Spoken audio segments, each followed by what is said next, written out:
We are back, ladies and gentlemen. Today on Black Belt Tips, we're going to talk about the Black Belt Mindset. I will see you in a minute.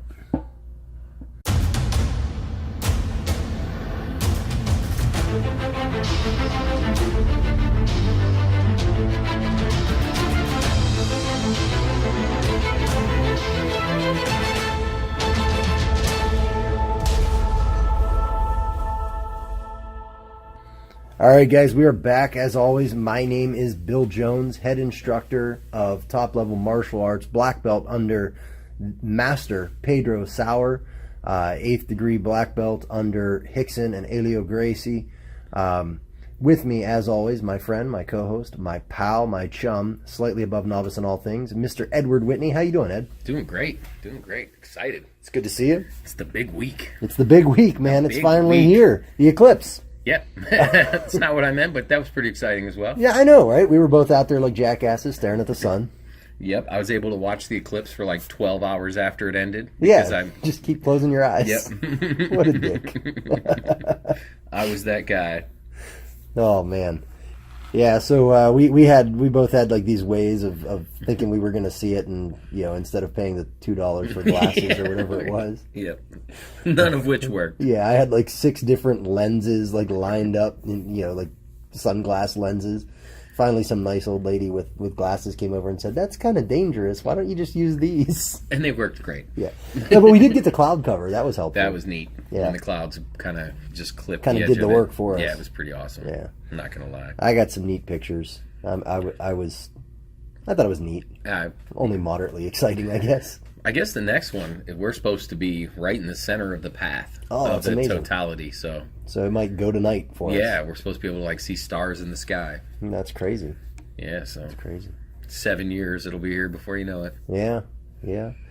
All right, so today we got some news to talk about. Yeah. I've got a gi review to talk about. I had a company send me a gi and say, "Hey, review our gi," and I said, "Okay," but I only tell the truth. So, you may not like what I say. Actually, though, it turns out they're sweet gis. Yeah, it was actually a pretty nice gi. I got to admit, and a good price too. When I went on their website, I was stunned. Yeah, they're doing good things. And then I also wanted to talk about, I just did a blog post about the black belt mindset, kind of my take on, what does it take to get to black belt? Like, by the time you get there, what is your thought process and how, because I have black belts in several martial arts, but, there is no arguing, and anybody who does argue is just, in my opinion, an idiot. There's no arguing that the Brazilian Jiu-Jitsu black belt is the hardest one to get. It takes the most time.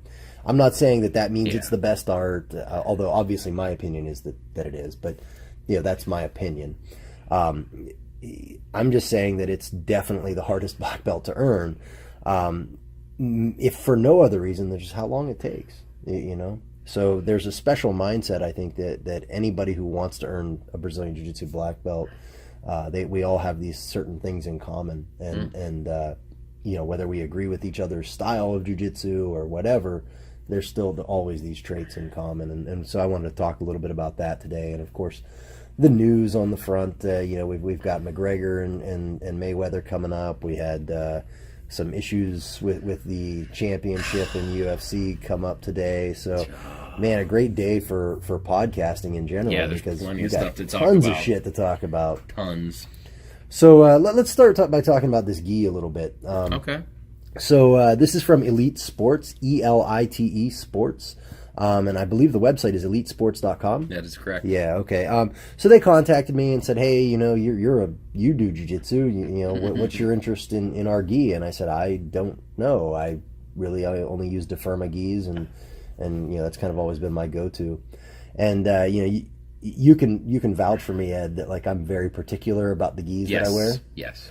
And mainly because I've just got some odd dimensions. I've got a giant ass, and I'm not a small guy. You know what I mean? So a lot of these gis that come out are built for like tall, lanky, Keenan Cornelius builds, and they just don't work for me because like I've got 28-inch thighs, and well, to quote Little Edward, okay. You're built like a bridge troll.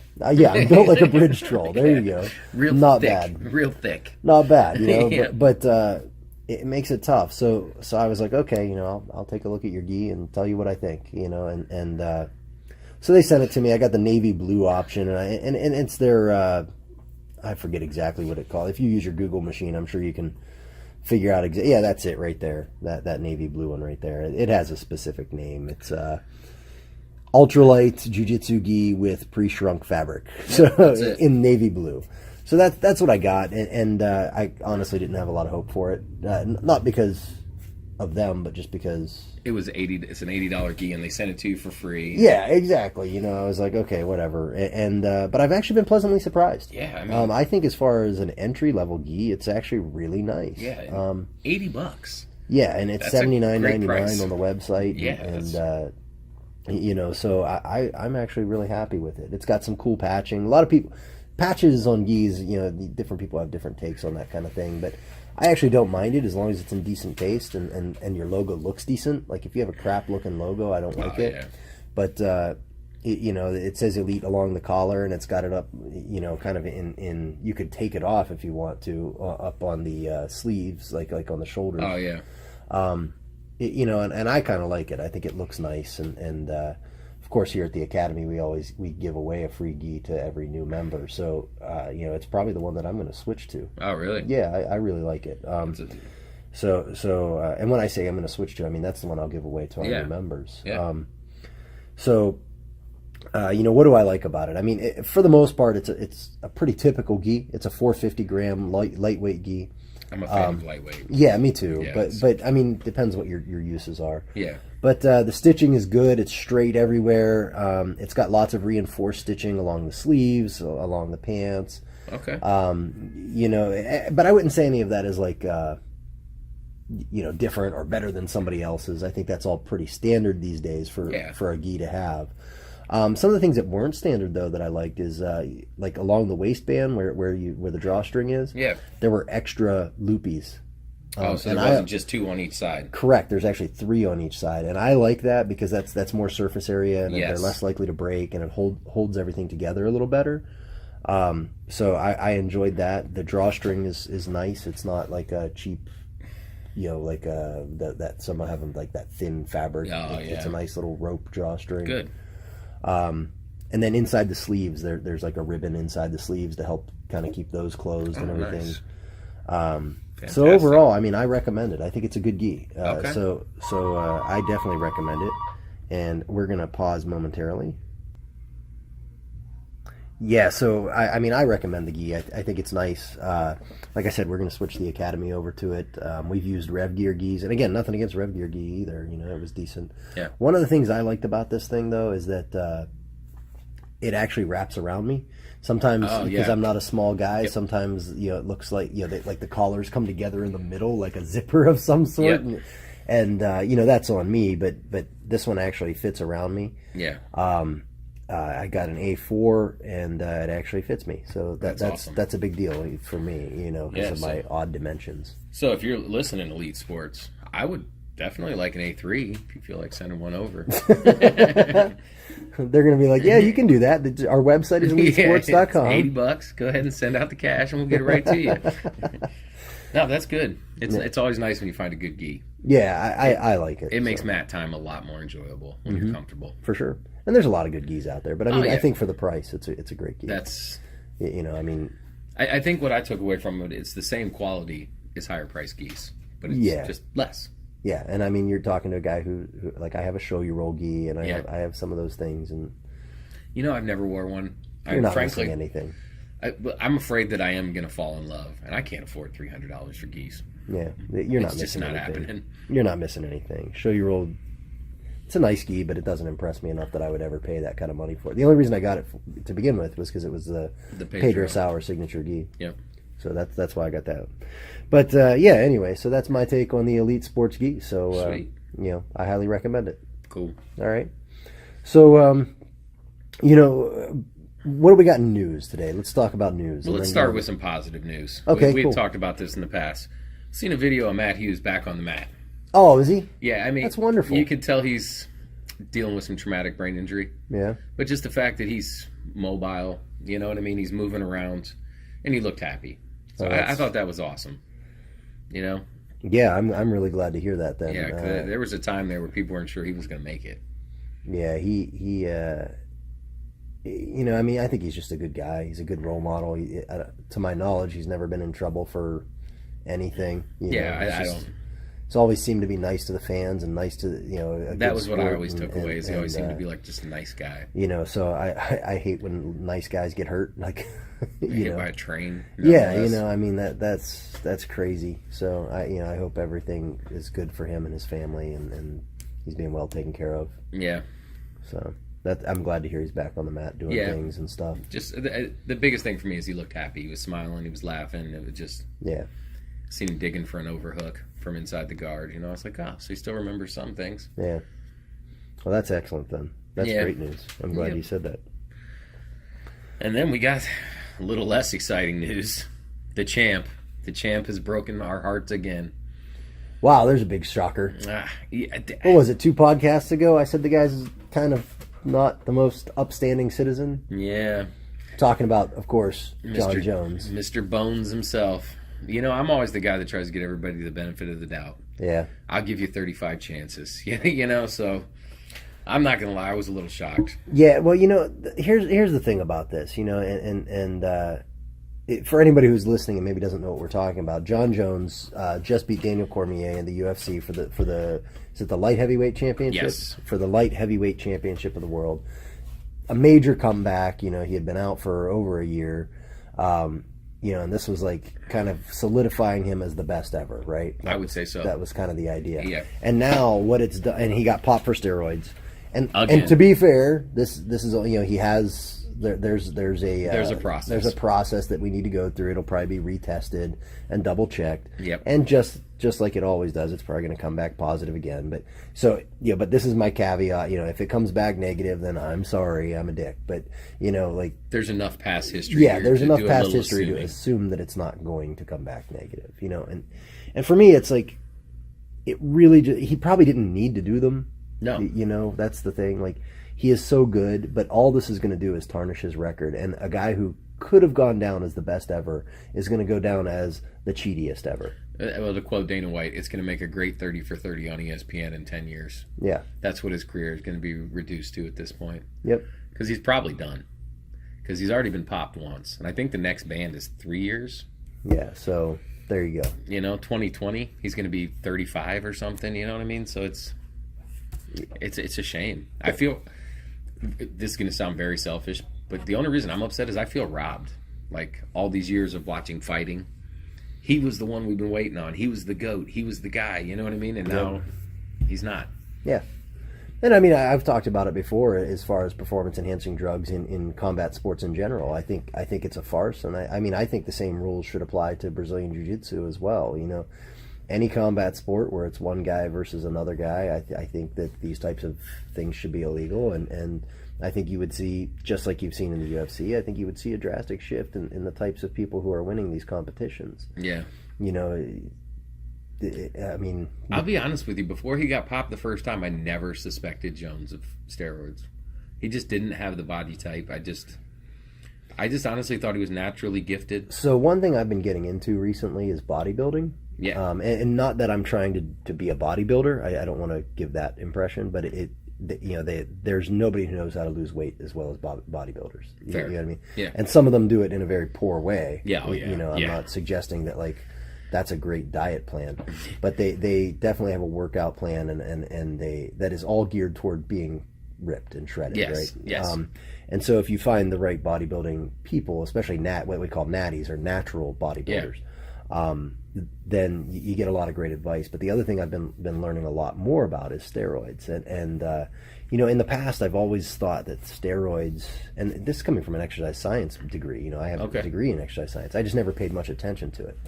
Like, I always thought, like, steroids were focused on making you huge and bulking and like those big Hulk guys you see on the cover of magazines and stuff. And there's a lot of steroids that are actually not designed to do that at all. They're specifically designed to lean you out and cause you to lose weight while staying in shape, if you will. Winnies, I think they're called. Well, there's a bunch of different types and different stacks that they use, and So that's the thing, and actually that's what he got popped for. Was one that is actually a cutting variation of the steroid. Yeah, I actually. So to that, I'm also starting to recognize various body types that are steroid looking, if you will. Yeah, even with, I guess, at the press conference for this fight, looking back now, yeah. Mm-hmm. But in the past, I never got that vibe. And I actually had a roommate who was a steroids guy for a while, so I was kind of exposed to it. So I've seen a lot of different body types as well. Yeah. So, but it's not like you could bring 10 people in a room and say one of them's on steroids. Who is it? I would probably get it wrong, or whatever. If you give me 5 guesses, I might make assumptions that were incorrect, right? Yeah. But the point is, like, I'm learning a lot more about it. Mainly, and I think it's important also because, like, we're getting guys who, we have a lot of competitors and stuff like that, and I want to be able to answer those kinds of questions for them intelligently. Yeah. It's just not worth it. It's just not worth it. No. Just in general, like, there's so many things, and, like, look, this guy, I don't even want to say this poor guy. Like, this guy is going to go down as a joke, or a could have been. Yeah. And he never got. It's sad. To prove it. I don't think it's sad. I think it's stupid. I guess again that goes back to me giving people always the benefit of the doubt. Yeah. So I see it as sad, and his stupid decisions is a sad choice, I guess. Yeah. And I mean, other people that I look up to. Brian Ortega got popped for steroids, right? Yep. Not recently, but in his first fight. Yep. Sure did. And so. Stupid I decision. was really disappointed in that as well, and I guess the reason I get disappointed with these athletes is different than why I get disappointed with, say, jiu-jitsu athletes, and it's mainly the exposure that these guys have. This is who the kids look up to. Most kids know who Jon Jones is, right? Yeah. Just like when I was a kid, I knew who Mike Tyson was. Like you know who that is. Yeah. As opposed to, like, if I said Brian Ortega. If I said, like, Hoffa Mendes, most kids are going to be like, who the hell are you talking about? Right? Fair. And again, I'm not asserting that Hoffa Mendes is on steroids. No. It's just the name that came to my head. No. But, like, what kind of example does it set? To these kids, like, oh, that's what you have to do to win. And it automatically tells these kids, hey, you're either going to do this to win, or you're not going to be a winner. And there's arguments back and forth of whether that's the role that these people should be playing, but it's the role they've thrown themselves into is one of a role model, and I think that they should embrace that. Mm-hmm. I can see that perspective. I guess the reason why I'm sympathetic, I think... If you guys are hearing a gong sound, it's because Ed can't keep from kicking the damn table. Sorry. That was actually my shin. So I paid for that one. But no, I think I'm realistic with myself. And if somebody walked in here today and they said, here, if you take this, you'll be able to provide your children with the dream life, I would really have to consider that. So I mean, these athletes really are faced with being a middle of the pack UFC fighter who makes $20,000, per fight, to Jon Jones who makes $2 million per fight. So do you think Jon Jones would have been a middle of the road fighter? No, but I think it's hard to speculate. But no. I'll give you. I think you make a great point. I don't know how long he's been. If someone came to me and said, "Hey, Bill, if you get caught, you're probably going to lose a little bit of the money, but you'll keep not really much, and you'll get kicked out, but you're going to make $1 million for your fights or whatever." That'd be tough to turn down. Yeah, I get it. I really do. And everybody likes to think they have the moral high ground on these things, and the fact is, I probably would not turn it down. If I'm being honest. It depends on what your 100% idea honest. of moral high ground is. Yeah. To me, moral high ground is providing my children with the best life possible. Yeah. Being able to do whatever. Yeah. I don't know. That's an interesting argument. We should talk about that another day, though, because I think that could be a really interesting topic that I wasn't prepared to get into today. Okay, sorry, I didn't mean to curveball you. But I think you make a great point. With that said, I think that obviously I want them to be a role model. I agree. But anyway, let's move off of that. It's dragging me down. It sucks. I hope it turns out for the best. Me too. Actually, I will say this: Daniel Cormier responded really well to it as well. I thought. I don't know if you saw it. I didn't. long story short, he said, hey, listen, I don't know how to feel about it. The fact is, this guy's a professional athlete and has an appeals process that he gets to go through, and I'll wait until all of that is settled. Until then, I appreciate any support from anybody. Thanks. Nice. I thought that was classy. That's how it should be handled. Like, hey, but I mean, there's guys who that's happened, and all right out the get go, they're like, oh, F this guy, F that guy, blah blah blah. I was robbed, Yeah. He basically said, hey, from what my perspective is, I fought that night and I lost, and it sucks. I got kicked in the head. Yeah. It turns out he put his shin bone on my jaw, and I went to sleep. See, a bit of a tangent here. Why don't people like Daniel Cormier? Like, everybody are Jon Jones fans, and Daniel Cormier is just, he's hated. I don't get it.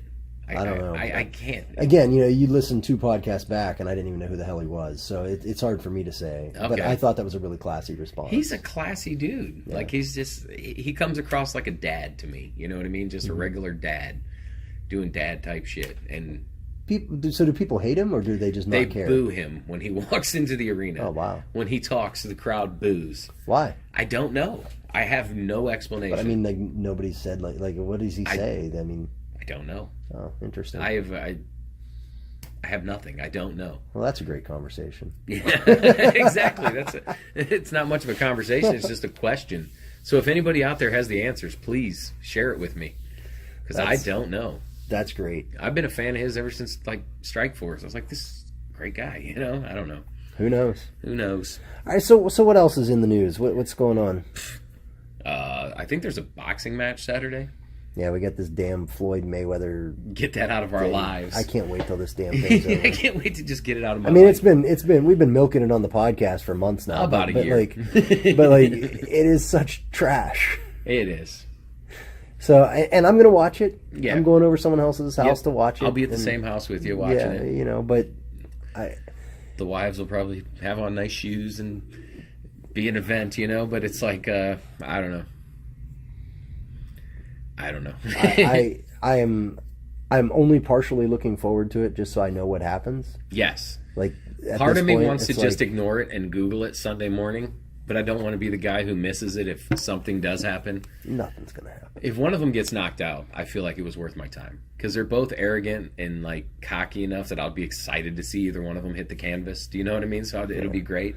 Well, Mayweather ain't knocking anybody out at 48,000 years old or whatever He's 40, he is. Yeah. And with glass hands. And Conor McGregor is not going to get close enough to knock him out. I don't think he will either. I mean, there's professional boxers who were knockout artists that couldn't knock out Mayweather, so why would he? Yes. You know what I mean? Like, yeah. What makes him think he's going to do it? Yeah. Other than just being an arrogant ass. Yeah. Well, did you see the video of Conor sparring? Oh, I heard. I saw a video titled "Conor knocks out somebody." Paulie Malignaggi. Yeah, whatever. Yeah. And I was like, oh, look, there's things I don't care, and I kept on scrolling. You didn't even watch it? No. Well, I don't give a fuck. Well, to give you a little background, Paulie Malignaggi, pardon me, is a 2-division weight champion who just retired in March, and he was a sparring partner of Conor. And Conor looked like he was lighting him up pretty.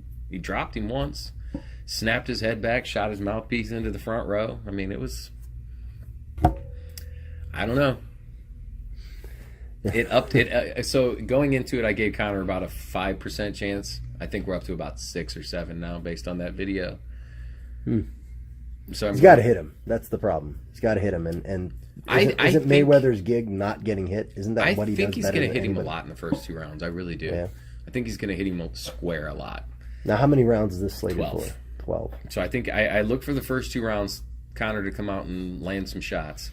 So what do you think the strategy for Conor is going to be? You think he's going to come out and try to knock him out early, and then hope that it lasts? Hope it doesn't last into late rounds. What I'm hearing is he's not going to chase him, which is everybody's mistake. Mayweather just circles away and everybody chases him, and they just light him up. What I'm hearing is he's just not going to chase him, just going to stand there. So we might end up with 2 rounds of them just staring at each other. I don't know. Yeah, how's that work then? I mean, then you just don't chase. You just stand still there. Don't win. Well, neither does he. Because Mayweather will win that by decision, guaranteed. If they both just stand there and stare at each other? I guarantee if it ended up, right. Mayweather would win by decision. You're probably right. He's the champ. He's the undefeated champ, and that's the way life's going to go. Yeah, it's boxing judges. I don't know.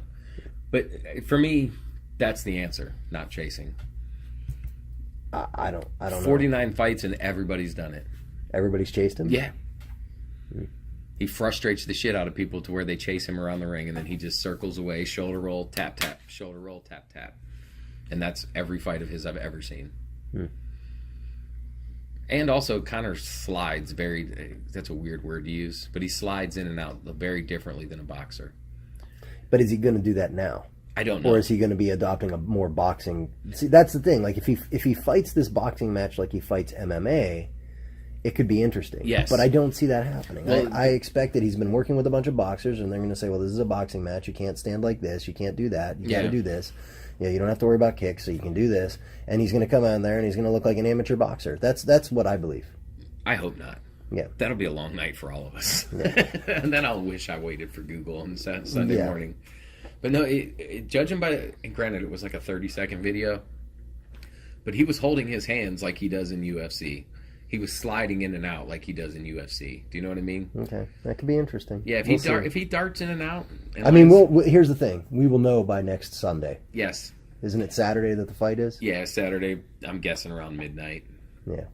And the main card starts at 9, and there's like 20 fights. Oh, I thought there were only a few. I mean, it's a huge card. The reality of it is, though, I've only heard one guy on the undercard. I mean, I don't follow boxing as... Well, as much as they're probably paying these guys, they probably couldn't afford any true. other big names. Yeah. Here's the funniest thing. This is going to be the biggest night for boxing watched by non-boxers ever. Oh, it's going to be the biggest, by far. I don't even know what you'd compare it to. Me and Kendall, he's been on the podcast before for the fans. But he and I were Googling fight numbers, like number of buys. Mm-hmm. And like Tyson never broke 1 million. And then they're speculating. I've seen someone speculate 5 million buys. Well, you got to figure you're drawing the entire UFC crowd, and some of that has overlap. But I mean, let's be honest, it's a different crowd for the most part. Yeah. You know, there's a lot of different people who watch UFC than will watch a boxing match. Yeah. And you know, me for one, I think boxing is boring as all fuck.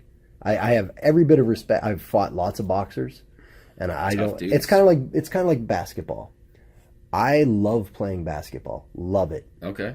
I hate watching basketball. Really? Hate it. I think it's the most boring sport in the fucking world to watch. And here's why: is the last 3 minutes is all you really need to watch.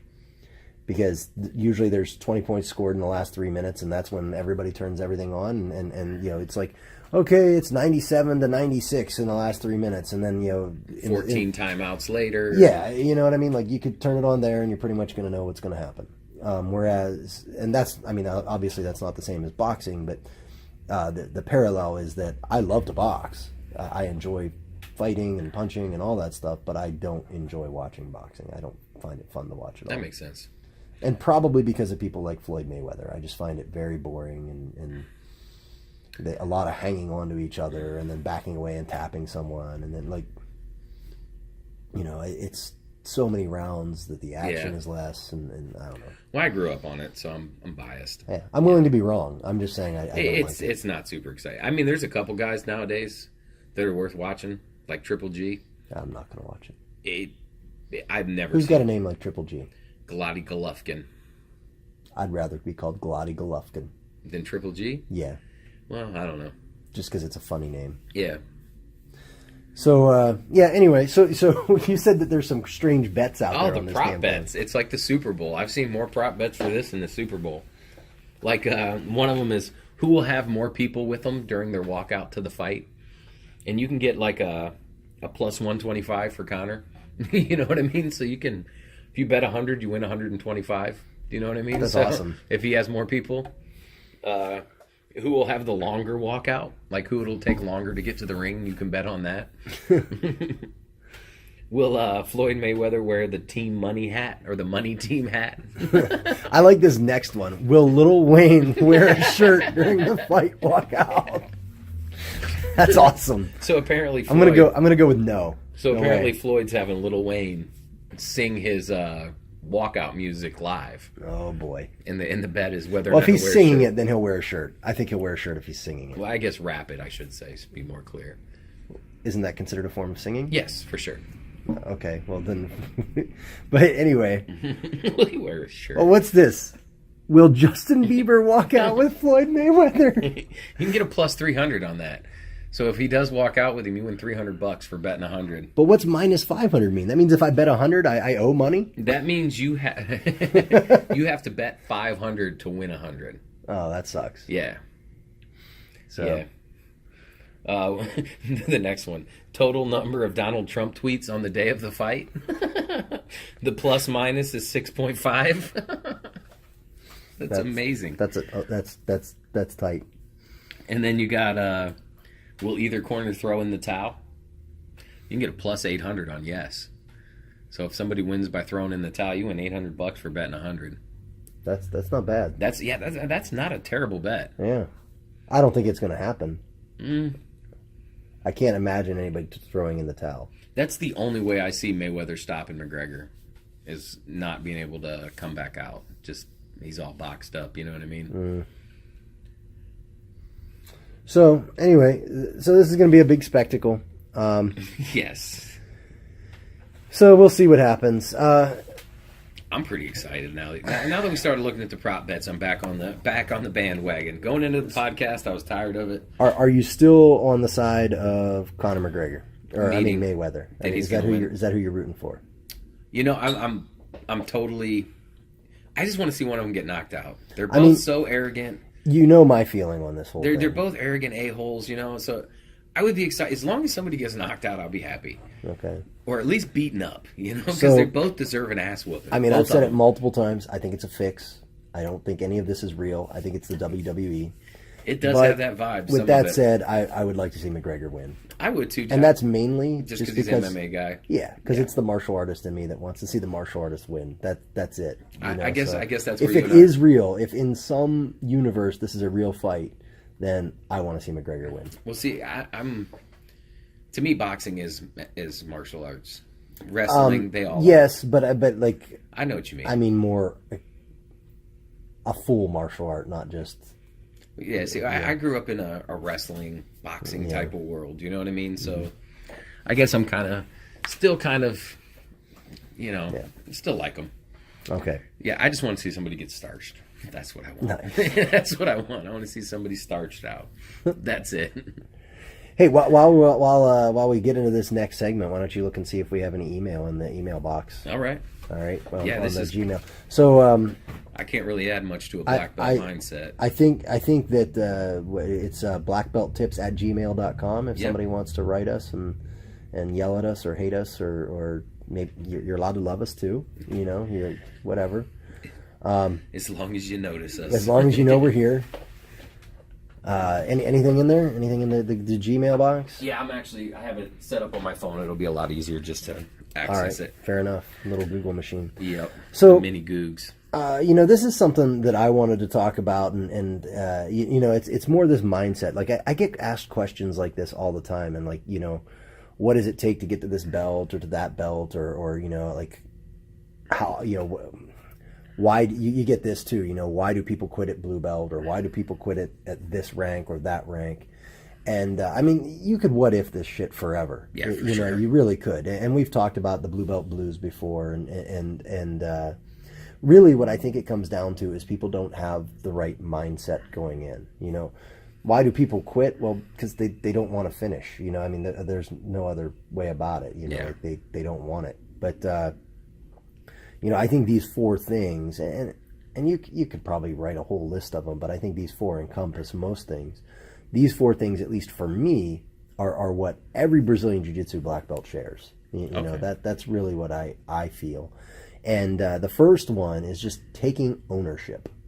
And if you read Jocko Willnick's book, Extreme Ownership, you know I'm a big fan of him. But like every Jiu-Jitsu black belt out there takes ownership of their Jiu-Jitsu. Like, you know, they're 100% into it being their fault. Like, how many black belts do you ever see that say, "Oh yeah, you know," I mean, we're all okay with losing, but like nobody ever says, "Oh, I lost because he cheated or he did that or whatever." There's no like grand conspiracy. So, oh look, we got something, Andy from Google. That must be important. Yeah, right. So, You know, like we take ownership of it. If something's wrong in our jiu-jitsu, we fix it. You know, and we know that it is our job to do that. And more so, a black belt coach takes ownership of their entire team usually. Like, so if something's wrong in your jiu-jitsu, I feel like it's my job to fix it. You know what I mean? And how do I do that? Is I just tell you, I'm like, hey, this sucked, or that was great, or, you know, whatever.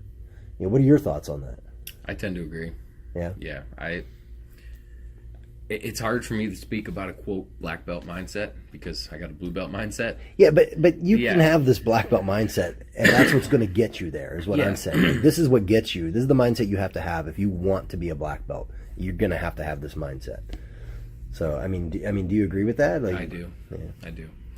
I'm sorry, I wasn't paying 100% attention. I was reading all of our emails from various brands. Samir Amaha, who apparently, it turns out, guys, we may have to quit the podcast because we are billionaires in some foreign land. In some other form of We've currency. just got to send them like $3,000 or $4,000 to get the ball rolling, right? Yeah.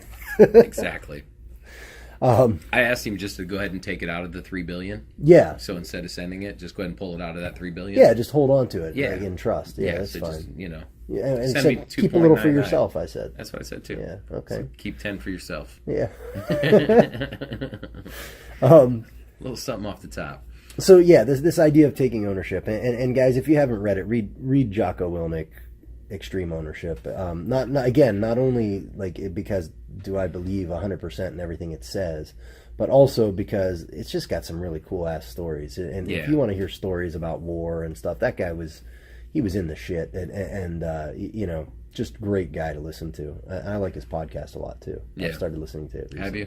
Yeah. I've only watched clips on YouTube. I've never actually listened to an actual episode. Yeah, I recommend it, Okay. especially the first one. I mean, the first I like it a lot. Yeah, good. All right, so this second one, Ed, is real big with me as well, and it's listen to understand, not to respond. You know, I see too many people who, you know, they'll ask me a question, and I'll be like, okay, well, here's my answer, and then like before I even get done with it, or maybe they let me finish, but then they already have some sort of quick response. Yeah, like a but, and it's like there is no but. Just understand what I said. Yeah. Let me see that you understand that first.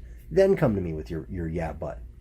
Okay? Start with the beginning. Right. You know, and it's like, and don't get me wrong, like I've done it too. You know, it's easy to be hearing someone's response and then think about, oh, well, how am I going to counter that? Or what am I going to say to that? Or whatever. It's like, how about just go try what you were shown? Yeah. You know, try that a few times, more than just the one time you think you did. Yeah, exactly. And then, you know, maybe give it 2-3 months. Write it down. Decent at it. Yeah. And then come back to me and say, okay, I tried what you said. I tried it on this guy and that guy and this guy and that guy. And here's what they did. Yeah, and what you're going to get back from that is a much more rich response. Right? So like if you're saying, hey Bill, you know, my arm bar, I can't hit an arm bar from the guard, and I'm like, well, hey, let's try this setup with this grip set and you know, these two options.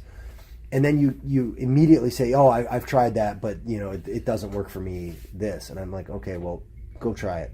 But if you actually go and try that, and you try it on a white belt or two, and then you try it on a blue belt, and maybe a purple belt, and a brown belt, and a black belt, and you know, maybe a couple more white belts, and you come to me and you say, okay, I hit it on these 5 guys trying it, but these 3 guys gave me these different responses. Now you're going to get answers that are really to going to 3 new responses. You know what I mean? Like instead of just this negative but that you have. Yeah. You know, and when you just take the time to understand what someone's actually asking you, that really matters too. That's why a lot of times, you know, I do it. Peter Sauer does it. Most guys that I've seen teach well do this. You know, like you'll come and you'll say, oh, how do I do this? You know, here's my problem. And they'll say, well, show me. Yes. Show me that problem. Pedro always does that. Yeah, he does. Always. And then he'll say, well, let me feel that problem. Yep. You know, that's the other thing. Like, he wants to feel it. And sometimes that's tough because, like, if it's someone doing it to you, it's hard for you to duplicate it, to show them. Yeah. But that's when we really understand. It's like, okay, now we see where the feeling of this is. Now we can give you a really good answer. Yes. You know what I mean? As opposed to just saying, oh, how do you escape side control? Well, here's the escape to side control. Right? Like, yeah, because that answer is always going to be the same. Yeah, but there's there's little nuances in there that need to be changed. Exactly, and it's like, oh, okay, how do you escape side control when they do this? Oh, they're putting their hand just like that.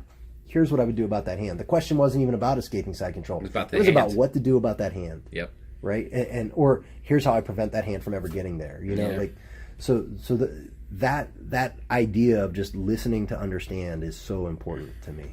And for you guys at home that can't watch, Bill's like digging his elbow in and shrimping around in the chair and locking up arm bars on Invisible Men. You know me and Invisible Men. Yeah, he's got this arm bar deep. Deep. But so that's like number 2 in my book. Yep. And then number 3 is be an action taker.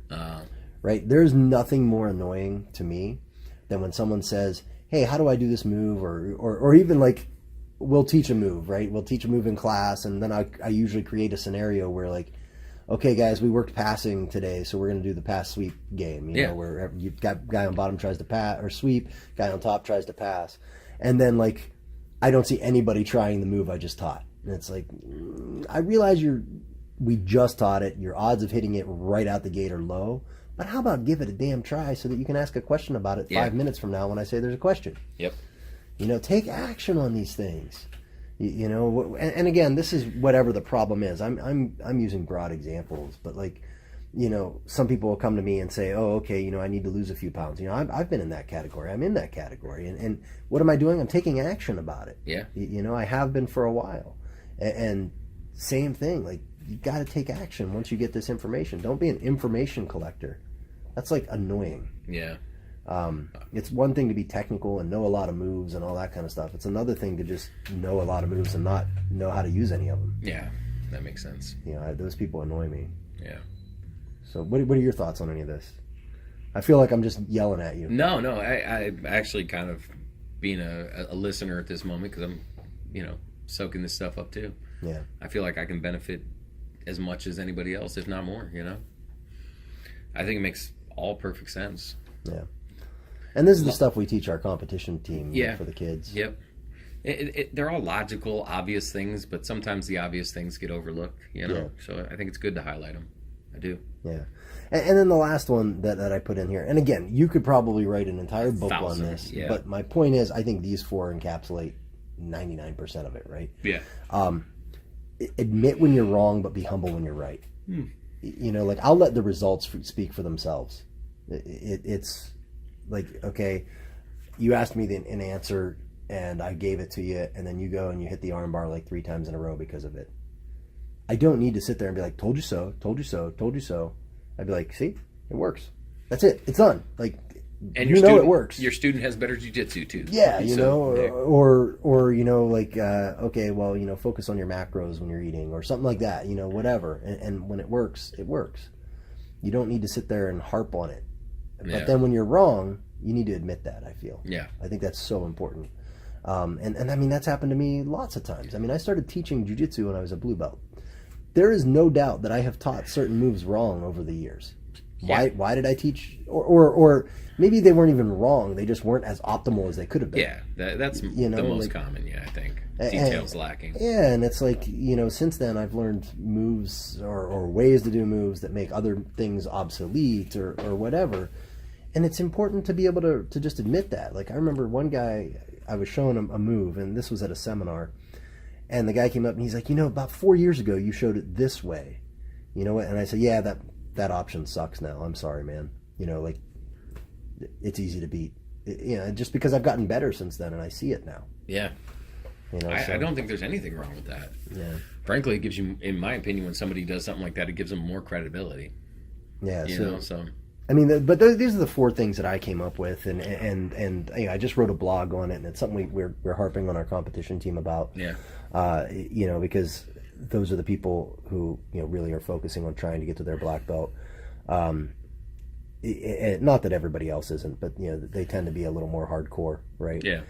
So those are the things that I expect them to know and live and do. So anyway, you know, that's kind of, I wanted to make sure to hit on that. I don't want to harp on it too long. I don't want to bore the hell out of people on the podcast. I think it's useful information. Yeah. I do.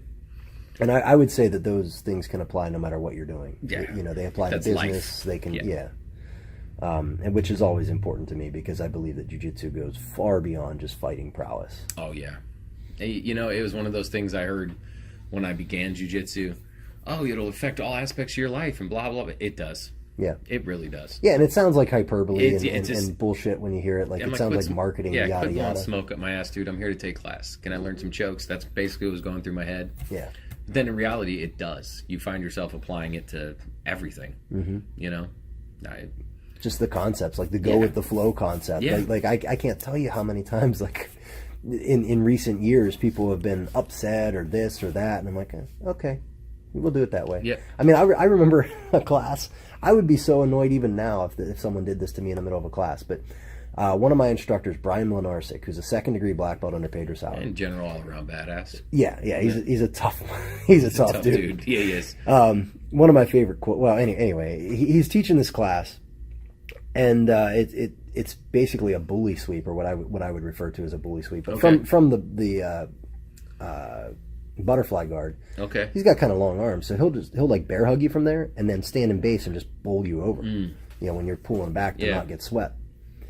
And so he's showing this sweep, which I know he hit me with at that point at least 15 or 20 times. Okay. And I've seen him hit people with it all the time. He does it all the time. And he's showing this move, and like 2 or 3 or 4 guys in the class were like, yeah, I don't see this happening. You know, what about this? And they like completely derailed the class and went to another move. And me, I would be like, well, this is what we're working today. So, you know, but like he was just like, all right, we'll work that then. And just kept, you know, went on with whatever it is they had asked. And like, talk about go with the flow. Yeah. You know, he was like, okay, we'll do that. And like, he and I joked about it afterwards. He's like, he looks at me after the class and he's like, can you believe they didn't want to work that? And I'm like, I'm shocked. And he goes, I know. He goes, I hit each one of those guys with that move 2 days ago. And I'm like, holy shit, Brian! He hits like black belts with it. Yeah. Probably works on white belts too. It's crazy how it teaches you things like that. You know, the whole moral of that story being like the way it affects like your mindset just in general. Yeah, I have to deal with that sometimes. You know, being a blue belt when I have to teach adults. You know. Yeah. And I'm just like, okay, let's go with it. Yeah, and it's tough because you know I've trained you to a certain level and you have certain certifications under me and I would argue a much better understanding of our fundamental curriculum than the average blue belt. Not only because you're a blue belt, you're also you're kind of creeping up on purple belt these days. It's on the horizon somewhere. Yeah. But well, you probably can't see it because we have a curved earth. Oh. If it was a flat earth, you'd probably see your purple belt sitting out there. So I got to address this. 10th Planet Jiu-Jitsu, Eddie Bravo. Oh, Christ. No, listen. Let me say, amazing jiu-jitsu. Amazing. Some of this. A in jiu-jitsu failed in theoretical So the 10th physics. Planet logo is a picture of the globe. Okay. He's a flat earther, but they got a picture of a round earth as his logo. But what kind of earth is it? It's not the flat earth. It's a picture of a globe. Wow. It's like the regular I old never earth. never made the connection. I just noticed that he was sitting there talking about the flat earth wearing a 10th Planet rash guard with a picture of the real earth on it. And funny. I couldn't leave it alone. I'm like, this, I try not to YouTube comment because you know what kind of people dwell in the YouTube comments. Mm-hmm. But I couldn't resist. I could not resist. Well, remember how excited I got the other day when the internet thought I was right on something? Yeah, yeah. Like I had a YouTube comment, and it was about a mathematics question of all things, and I was like, well, it doesn't implicitly say that this can't be the answer. And like 15 people are like, yeah, he's right. That could easily fit this question. Yeah. And that's basically how it was with this. It was like 1,000 people just quickly responded with, holy shit, I never thought about that. I was going to say, that's a great thing that you're it was pointing out. freaking amazing. And it wasn't like a modified flat earth picture. So we're going to name this, I'm going to name this podcast, Ed Debunks Eddie Bravo. No, I No, don't I'm need pretty that in sure. my life. What? I don't You need sure? that in my You life. called out Eddie Bravo. Gio or a bunch of his guys are just showing up here like, hey, where's this Ed Whitney guy? Well, that's where you got to be like, look, it's Eddie or nobody. It's Eddie or nobody. Because I tell you what, Eddie Bravo shows up here to kick your ass, I'm going to love you forever, mainly because Eddie Bravo will be in my academy. Yeah, and yeah. I'd love to train with the guy. And it'd make for a great Facebook profile pic, right? Yeah, you getting your ass kicked It's by just Eddie getting Bravo. rubber guarded by Eddie Bravo. He's got me in the electric chair. And- Snap a photo. Anyway, Sorry, I didn't mean to do That what was that on Rogan's podcast? What's that? Was that on Joe's podcast? I don't know. It was like a random YouTube. I say video. Joe as though we know each other. Yeah, like our buddy Joe. JR, as I call him. I call him JR. I could punch a guy in the crotch and he would have no idea who I am. So. Like, who the fuck is this? Yeah, he'd just roll me up and walk away. It was just a random YouTube video, but he was sitting there talking, and I thought it was hilarious. Talking about how flat the Earth is, with a picture of the Earth on his chest. That's hilarious. Oh boy. Good old fucking Eddie Bravo. Yeah. All right, Ed. So let's start wrapping this thing up. What are some ways some people can get a hold of us if they want to talk to us or yell at us or whatever? Blackbelttips.com. Okay. Facebook, Black Belt Tips. Okay.